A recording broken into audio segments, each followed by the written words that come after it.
अस्सलाम वालेकुम। मेरा नाम हमाद नईम है और आज हम लोग सीएनसी प्रोग्रामिंग के अंदर मिलिंग मशीन के कोऑर्डिनेट्स मालूम करना सीखेंगे। टर्निंग सेंटर की तरह मिलिंग मशीन के भी कोऑर्डिनेट्स मालूम करना आसान है, इसमें कोई मुश्किल की बात नहीं है। लेकिन मिलिंग मशीन के जो एक्सिस हैं वो थोड़े से ज़्यादा होते हैं as compare to turning center. इस वजह से हमें ज़्यादा मूवमेंट के मौके मिल जाते हैं। अगर हम लोग मिलिंग मशीन की बात करें तो मिलिंग मशीन के मेजर तीन हरकत होती हैं। एक उसके बेड की दाएं और बाएं की तरफ हरकत, फिर बेड की आगे पीछे वाली हरकत और कटिंग टूल या स्पिंडल जो है उसकी ऊपर नीचे वाली हरकत। तो ये तीन हरकत जो हैं वो शामिल हैं और इन हरकत को हम लोग एक्सिस के साथ रिप्रेजेंट करते हैं। ठीक है, तो अगर मिलिंग मशीन की एक्सिस की बात करें तो 3, 4, 5, 6, 7 एक्सिस तक भी अवेलेबल है मशीन। तो जितने ज़्यादा एक्सिस बढ़ते जाएंगे उतने ही कॉम्प्लिकेटेड जो ऑब्जेक्ट है उसकी मशीनिंग जो है वो आप लोग कर सकते हैं। कॉम्प्लिकेटेड ड्राइंग या कॉम्प्लिकेटेड ऑब्जेक्ट्स जो हैं उनकी आप मशीनिंग कर सकते हैं। इसके अलावा अगर मैं बात करूँ तो 3 axis, 4, 5, 5.5 axis, 6 and 6.5 axis, 7 and 7.5 axis machine जो हैं वो भी मार्केट में अवेलेबल है। अब हम लोग एक्सिस की बात करते हैं तो सबसे पहले जैसे हम लोग टर्निंग सेंटर में देखते थे कि जो आपके पास दो एक्सिस होते थे जिसमें एक एक्स एक्सिस और एक जेड एक्सिस होता है। जेड एक्सिस हमेशा स्पिंडल की डायरेक्शन को रिप्रेजेंट कर रहा होता है। फॉर एग्जांपल आपके जो टर्निंग सेंटर उसमें स्पिंडल इस तरह लगा होता है तो उसकी जो जेड हरकत होती थी वो इस तरह होती थी, हॉरिजॉन्टल। ठीक है, लेकिन मिलिंग मशीन में जो सिस्टम है वो थोड़ा डिफरेंट है। उसमें स्पिंडल जो होता है वो आपके पास वर्टिकल लगा होता है, वर्टिकल पोजीशन में होता है और स्पिंडल वर्टिकल पोजीशन में होने की वजह से उसका जो जेड एक्सिस होता है वो लिखी हुई बात है कि parallel to the spindle axis, वो आपका जेड एक्सिस ही कहलाएगा। ठीक है, अब इसमें बाज़ औक़ात हमारे पास दो तरह की मशीनें होती हैं। उसमें क्या होता है कि बाज़ मशीनों में टेबल जो है वो ऊपर नीचे हरकत कर रहा होता है तो वो उसका जेड एक्सिस होता है और बाज़ मशीनों में स्पिंडल जो है वो ऊपर नीचे हरकत करता है तो वो उसका जेड एक्सिस कहलाता है। ठीक है, तो यहाँ पे डायग्राम आप देख सकते हैं। तो इस एक्सिस को हमने रिप्रेजेंट करना है तो रिप्रेजेंट करने का तरीकाकार जो है ये पॉजिटिव एक्सिस मैंने भी यहाँ पे बताए हुए हैं। तो ये इसका जेड एक्सिस कहलाता है ऊपर नीचे और इस पॉइंट से नीचे जो है वो नेगेटिव होगा। वाई एक्सिस आपका जो है आपसे दूर जो हरकत होती है वो आपका वाई एक्सिस कहलाएगा और जो हॉरिजॉन्टल पोजीशनिंग है उसकी वो आपके पास एक्स एक्सिस जो है वो कहलाएगा। ठीक है, इन एक्सिस को मद्देनजर रखते हुए हम लोगों को ऑब्जेक्ट के ऊपर मशीनिंग करनी पड़ती है। अब जो मशीनिंग का अमल है और उसके जो कोऑर्डिनेट्स मालूम करने हैं वो टोटली जरा डिफरेंट तरीके से हैं।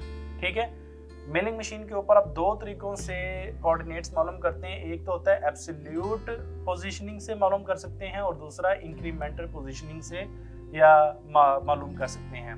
या इंक्रीमेंटल प्रोग्राम और एब्सोल्यूट प्रोग्राम उसको कहते हैं हम लोग।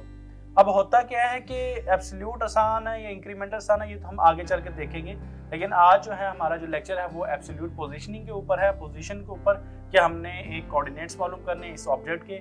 ये आप देख सकते हैं कि एक डायग्राम बनाई हुई है जो कि स्टेप ब्लॉक रिप्रेजेंट कर रहे हैं। अब होता क्या है कि इसके अंदर ये डायग्राम जो है 2D डायग्राम है। इसमें आपके पास लेंथ और विड्थ है, इसकी जो लेंथ और हाइट है इसकी जो चौड़ाई है वो आपके सामने रिप्रेजेंट नहीं की जा रही क्योंकि सिर्फ 2 व्यू ही यहाँ पे दिखाए जा रहे हैं, इसके 2 डायमेंशन ही दिखाई जा रही हैं। तो इसमें जो इसकी चौड़ाई होगी या इसकी थिकनेस जो होगी वो जेड एक्सिस से रिप्रेजेंट की जाती है जो कि यहाँ पे अभी शो नहीं की जा रही। तो इसका जो अभी इस टाइम है ये टॉप व्यू आपको दिखाया जा रहा है। जो भी मिलिंग मशीन की डायग्राम होगी आपके सामने जो कि बोर्ड के ऊपर ड्रॉ की जाएगी वो टॉप व्यू से ही दिखाया जाएगा आपको। ठीक है, तो टॉप व्यू से जब आप लोग देखेंगे तो आपके पास उसका एक्स एक्सिस और जो है वाई एक्सिस ही आपको रिप्रेजेंट होंगे, जेड एक्सिस आपको रिप्रेजेंट यहाँ से नहीं होंगे। इसकी थिकनेस आपको इस जॉब की थिकनेस जो है वो आपको नजर यहाँ से नहीं आएगी। ठीक है, तो यानी कि एक्स और वाई एक्सिस ही हम लोग देखेंगे, जेड एक्सिस जो है वो इसकी थिकनेस होंगे। तो थिकनेस को हम लोग यहाँ पे इस टाइम निकाल रहे हैं, साइड पे कर रहे हैं। ठीक है, अब एब्सोल्यूट पोजीशनिंग जो है जैसा कि हमें मालूम है कि टर्निंग सेंटर में जितने भी हमने प्रोग्राम बनाए थे वो एब्सोल्यूट पोजीशनिंग सिस्टम से ही बनाए थे। तो एब्सोल्यूट पोजीशनिंग सिस्टम में तमाम पैमाइशें एक खास पॉइंट से ली जाती हैं, ये बात लिखी हुई है। ठीक है,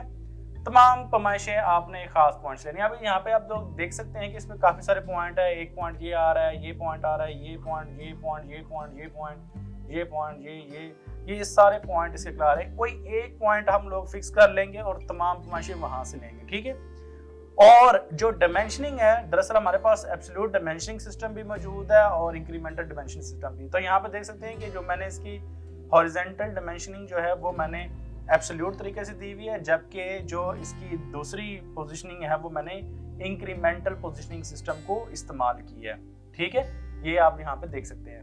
अब करना ये है हमें डायमेंशन जो जिस मर्जी तरीके से दी हो, चाहे इंक्रीमेंटल से दी है या एब्सोल्यूट से दी हुई है, प्रोग्राम हमें किस तरीके से बनाना है, क्या वो एब्सोल्यूट प्रोग्राम बनाना है या इंक्रीमेंटल प्रोग्राम बनाना है। तो सबसे पहले हम लोग एब्सोल्यूट प्रोग्रामिंग जो है वो करेंगे यहाँ पर, ठीक है। एब्सोल्यूट प्रोग्राम, ठीक है। तो एब्सोल्यूट प्रोग्राम के हवाले से हम लोग इसके कोऑर्डिनेट्स निकालेंगे। कोऑर्डिनेट निकालने का जो तरीकाकार है वो बहुत ही आसान है। आप लोग जिस तरह टर्निंग सेंटर में पॉइंट्स दे देते हैं इसको, तो इसी तरह यहाँ पे भी पॉइंट्स दे देंगे हम लोग। फॉर एग्जाम्पल मैं इसको ए दे देता हूँ, इस पॉइंट को ए, बी, सी, डी, ई, एफ, जी, एच, आई और जे पॉइंट, ठीक है। अब आप लोग सोच रहे होंगे कि यार ए यहाँ पे क्यों दिया, हम लोग ए तो यहाँ पे भी दे सकते हैं, ठीक है। आपकी अपनी मर्जी है, आप किसी भी पॉइंट को दे लें, लेकिन याद रखिएगा जब हम लोग कोऑर्डिनेट्स बनाते हैं, ये देखें ये क्वाड्रेंट्स तो आप लोगों ने पढ़े ही हैं, आपको पढ़ाए थे हमने। तो ये क्वाड्रेंट्स जो होते हैं इनको आप लोगों ने ध्यान रखना है इसका, ठीक है। अब इसमें होता क्या है कि ये होता है फर्स्ट क्वाड्रेंट, ये सेकंड क्वाड्रेंट होता है, ये थर्ड क्वाड्रेंट और ये फोर्थ क्वाड्रेंट। तो आपने देखना है कि आपका ऑब्जेक्ट कौन से क्वाड्रेंट के अंदर लाई कर रहा है, ठीक है, कौन सा क्वाड्रेंट में आ रहा है, ठीक है। बाज़ औक़ात ये होता है कि आपका ऑब्जेक्ट जो होता है वो चारों के चारों क्वाड्रेंट में आ रहा होता है, बाद में 2 क्वाड्रेंट में आ रहा होता है, बाद में 3 क्वाड्रेंट में आ रहा होता है, बाद में 4 में आ रहा होता है, चारों के चारों में, बाद में 1 में ही आ रहा होता है, ठीक है।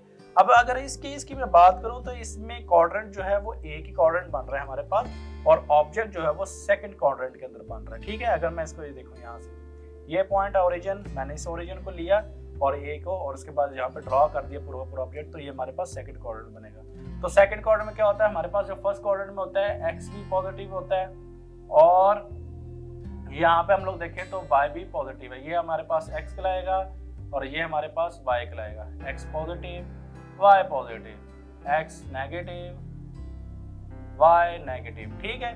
तो ये चीजें हमारे पास कहलाएंगी इस तरह। तो आप इस लिहाज से देखना है। अब जो आपको यहाँ पे वर्टिकल लाइनें नजर आ रही है ना, ये आपके पास y पोजीशनिंग होगी, ठीक है। और जो हॉरिजॉन्टल लाइनें नजर आएंगी वो आपके पास x पोजीशन को रिप्रेजेंट करेंगे, ये आपने याद रखना है, ठीक है। Z का इसके अंदर कोई ताल्लुक नहीं, क्योंकि Z तो ऊपर से आना है और उसकी थिकनेस को रिप्रेजेंट करना है। तो ये डायग्राम 2D व्यू है, इसके अंदर थिकनेस जो है ना वो आपकी रिप्रेजेंट नहीं की जा सकती इस तरह, ठीक है। इसके लिए मैं एक अलग डायग्राम बनाऊंगा तो फिर उसमें थिकनेस जो है वो उसको रिप्रेजेंट किया जा सकता है, ठीक है। तो अब हम लोग करते क्या है कि हम लोग इस पोजीशन सिस्टम को इस्तेमाल करते हुए इसके वैल्यूज को निकालेंगे। तो सबसे पहले मैं यहाँ पर A लिख देता हूँ, A, B, C, D, E, F, और यहाँ पे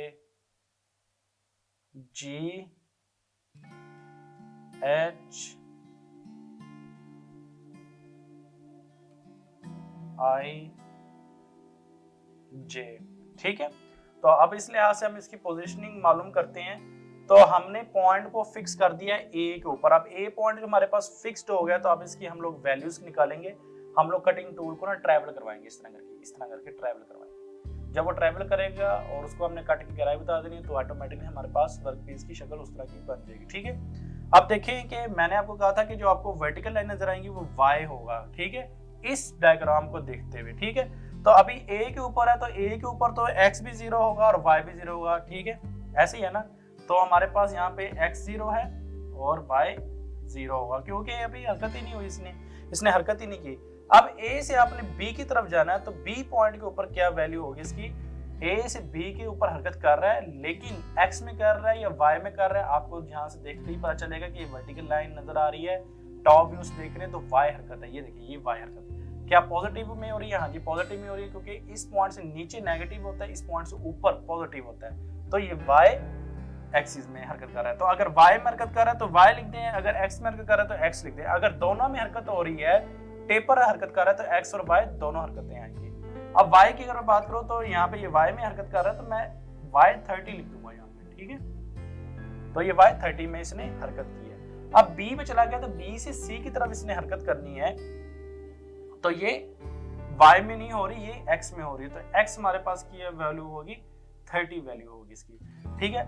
पॉजिटिव में होगी या नेगेटिव में होगी, आप लोग देख सकते हैं कि a के इस साइड पे पॉजिटिव वैल्यूज होंगी और a के इस साइड पे नेगेटिव वैल्यूज होंगी, ठीक है। ये यहाँ पे जरा देखिए, यहाँ पे x पॉजिटिव है और यहाँ पे x नेगेटिव है, तो हमारे पास x नेगेटिव 30 के अंदर वैल्यूज आएंगी। तो हमने यहाँ पे x नेगेटिव 30 लिख दिया, यानी कि हमारा ऑब्जेक्ट जो है सारा का सारा इस टाइम x नेगेटिव क्वाड्रेंट के अंदर, यानी कि सेकंड क्वाड्रेंट के अंदर शामिल है, ठीक है।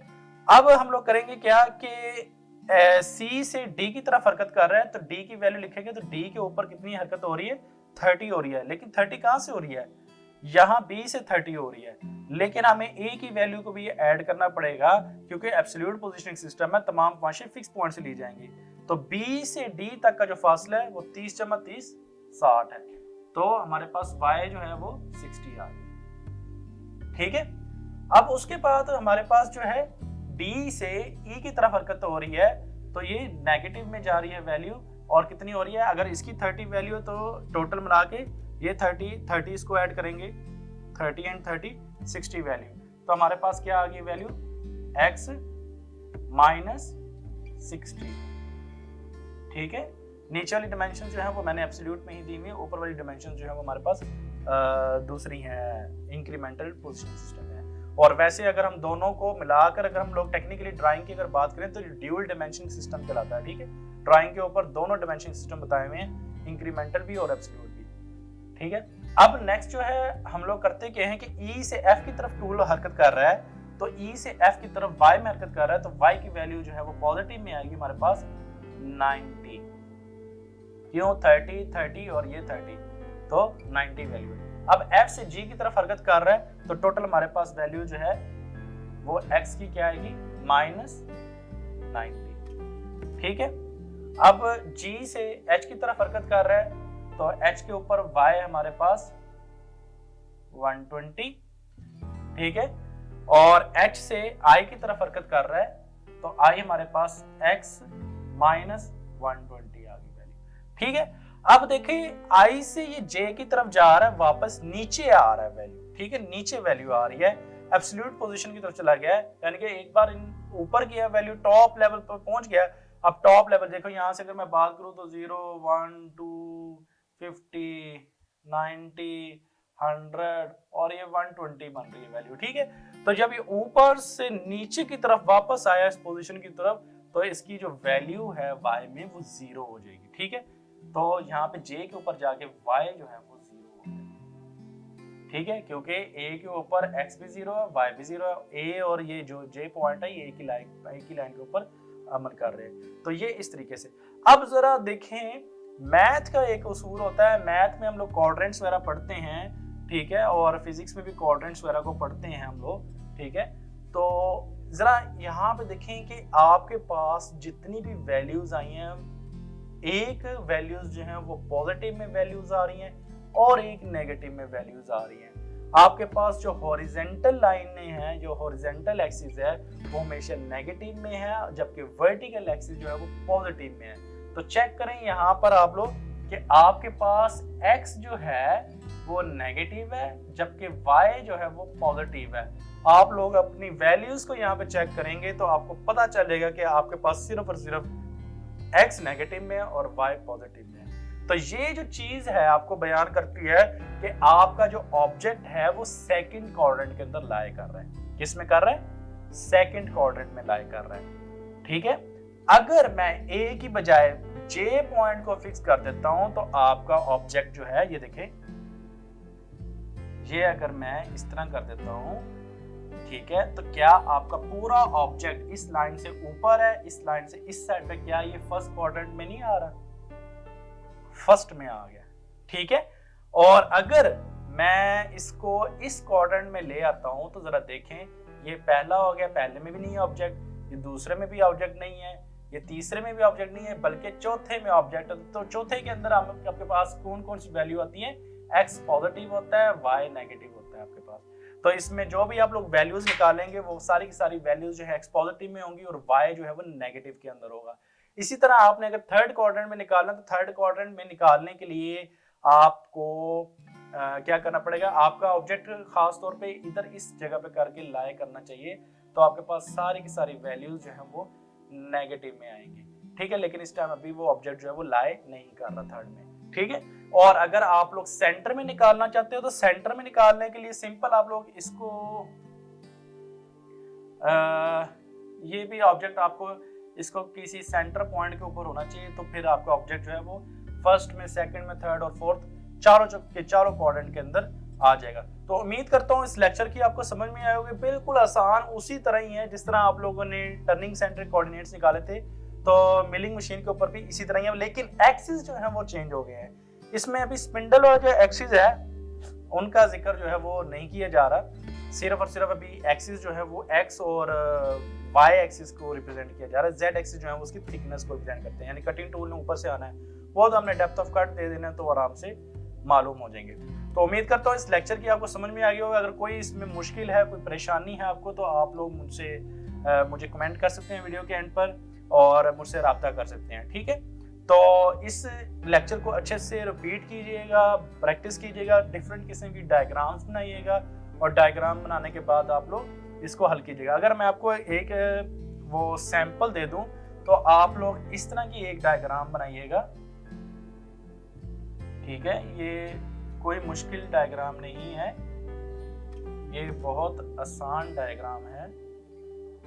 ये मैंने एक डायग्राम बना दिया आपके सामने और इस डायग्राम का आप लोगों ने जो है वो कोऑर्डिनेट्स निकालने एब्सोल्यूट के अंदर, ठीक है, एब्सोल्यूट में। और इसकी तमाम डायमेंशन जो है, तमाम लाइनें जो है वो 30-30 mm की हैं, ठीक है, 30 mm ईच, ठीक है। तो तमाम डायमेंशन 30 mm ईच हैं। आप लोग इसको कहीं से भी स्टार्ट कर लें, ABC कहीं से भी दे लें और उसकी आप लोगों ने डायमेंशन जो है वो निकालनी है, ठीक है। तो बस आज का लेक्चर यहीं तक है। इंशाल्लाह हम लोग जो है अभी एब्सोल्यूट पोजीशनिंग का किया, तो नेक्स्ट लेक्चर इंशाल्लाह हमारा इंक्रीमेंटल पोजीशन के ऊपर, वो नहायत आसान है और इसी वजह से हम लोग इंक्रीमेंटल पोजीशनिंग सिस्टम जो है वो ज्यादा इस्तेमाल करते हैं एब्सोल्यूट की निस्बत। Thank you very much.